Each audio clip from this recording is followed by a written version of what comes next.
Welcome back to Hack the Matrix, where we bring you the latest tips and tricks for staying safe online.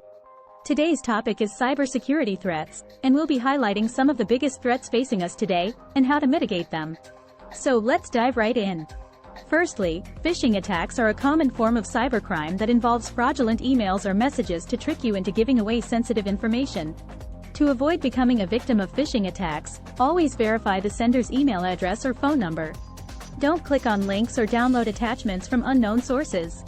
If you're unsure, contact the sender directly to confirm if they sent it. Malware is a type of software designed to damage, disrupt, or gain unauthorized access to your computer or network.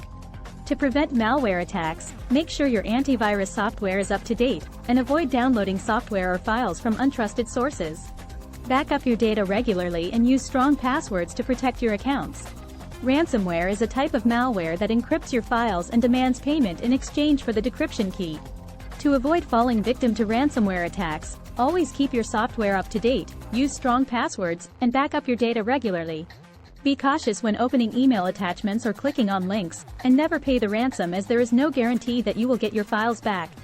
Social engineering attacks involve using psychological manipulation to trick you into giving away sensitive information or performing actions that benefit the attacker.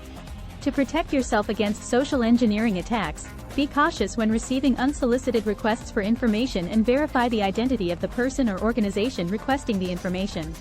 DDoS attacks involve overwhelming a website or network with a flood of traffic, making it inaccessible to legitimate users. To protect against DDoS attacks, use a reputable hosting service with built-in DDoS protection, and keep your software up to date to prevent vulnerabilities that could be exploited by attackers. And that's it for today's video. We hope you found this information useful, and don't forget to take the necessary steps to protect yourself from these cybersecurity threats. Stay safe online.